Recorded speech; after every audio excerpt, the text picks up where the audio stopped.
Hello, you lovely people, and welcome to August Spyro News. We have had some history-breaking world records this month, so let's get straight into the biggest world records that happened this month.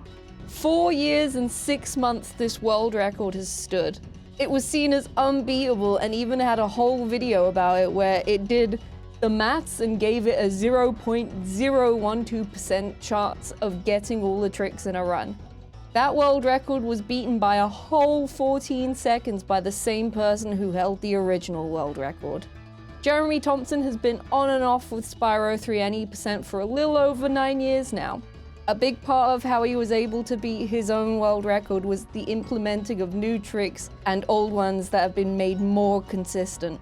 The damage boost in Seashell Shore, which saves 1 second over the proxy. The squeeze proxy in Enchanted Towers, which saves 2 to 3 seconds compared to doing bridge jump. And the boost from the ice wall in Icy Peak, which saves a maximum of 5 seconds. All of that all added up and gave him a brand new world record. Another huge world record we have is Spyro 2NE%, which has been beaten by Spyro by a whole 3 seconds, which is very big when the speedrun is only 8 minutes long. Their run skipped doing double frog proxy, which saves around 5 to 8 seconds, so if anyone else wants to take the crown, just go ahead, just be very good at the game. Spora taking the Spyro 2NE% category means that Blunt Bows no longer has first place in every Spyro category in Spyro 2. However, he has been very busy getting the Spyro Trilogy NE% world record, which means playing all Spyro PS1 games back to back, which includes disc changes and the intro cutscenes. Also, just a side note, before he started the trilogy runs, he achieved a 4th place in Spyro 1 NE% with a tooth roll, which means he can save a lot more time if he can get a very quick wrap proxy or a coveless, but we'll wait and see for that. Vortex is back and there's been a lot of cool new tricks and strats found. Composer has been fast to learn and get consistent with them and has lowered his PB by 17 seconds. So now the world record is 20 minutes and 1 second. So, of course he's gonna go for a sub 20, so go wish him some luck. Lucas%, which started Vortex, has its own category, and Forlo beat the world record by 0.2 seconds. It now stands at 1 minute and 14. Another Spyro 1 world record has been broken. Flazuki now holds the crown to 80 Dragons cheat category. Entering the cheat allows runners to only concentrate on collecting the dragons, so no need for eggs or gems.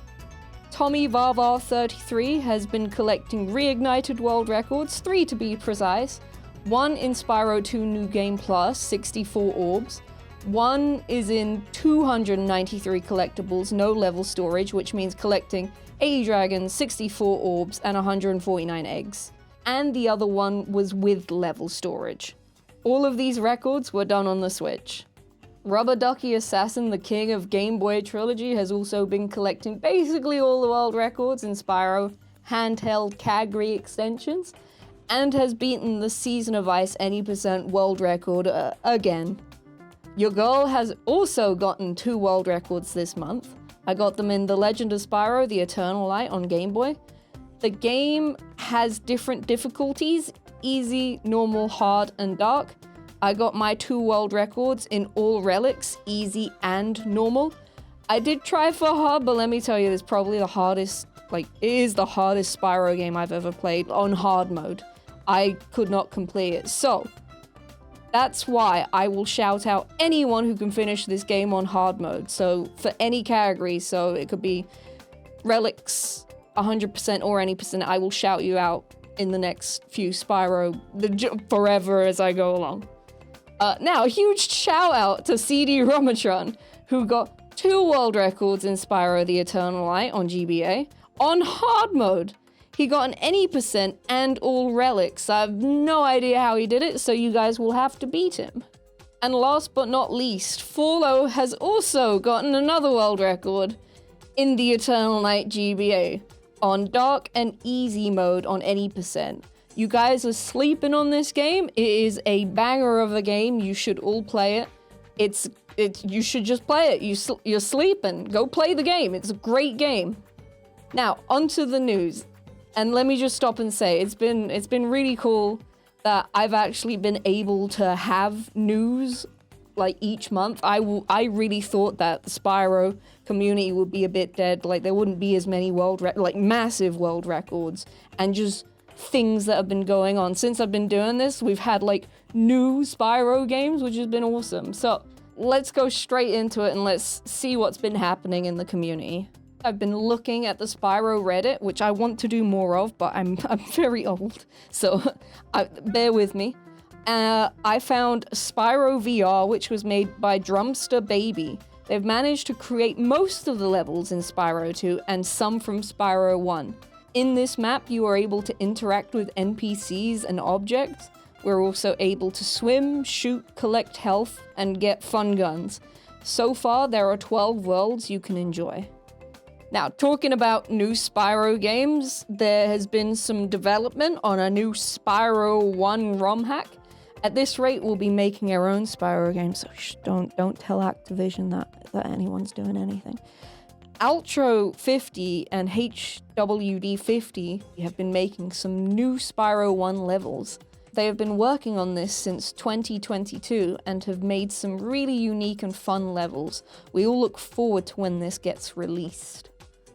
It's time to talk about Vortex. So the reason why there's such a huge world record in Vortex is because of the new tricks that have been found and making other tricks more consistent.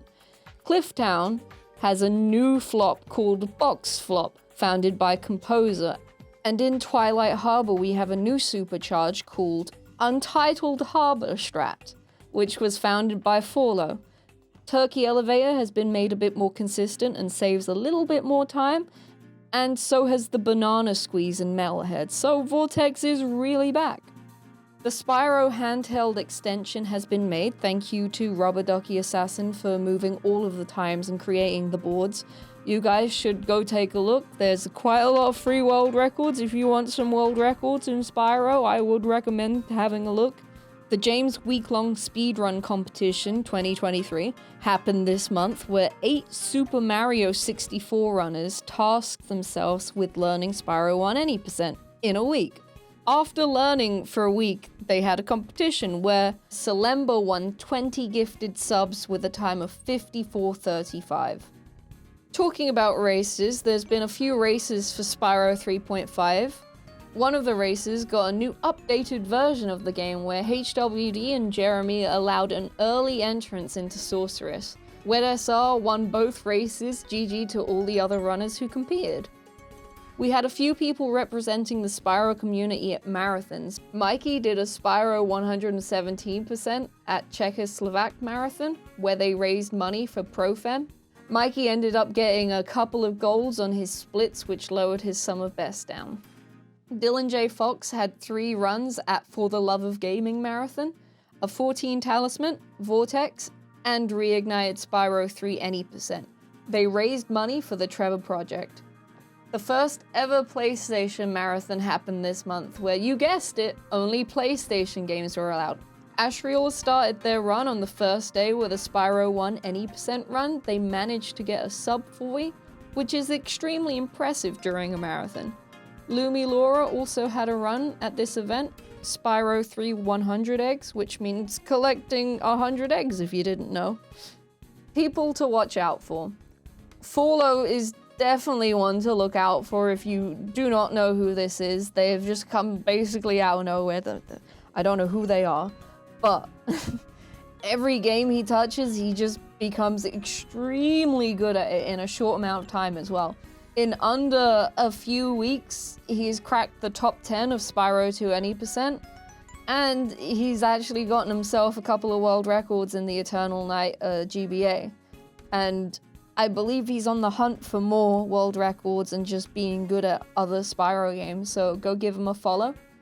Now that there has been some new strats found for Vortex, I would keep my eye on Anchovy because she's already gotten a PB, but I believe she can get another one, and she puts in long grind, so if you enjoy watching Spyro content for hours and amazing runs, go give her a watch on Twitch. Jamie Stewart is also a new runner who's basically come from nowhere. They started running Spyro 3.5 and have done amazing. And now they are learning Spyro A Hero's Tale 100%, which probably is the hardest 100% Spyro game you can get in the series, so keep an eye out on them as well.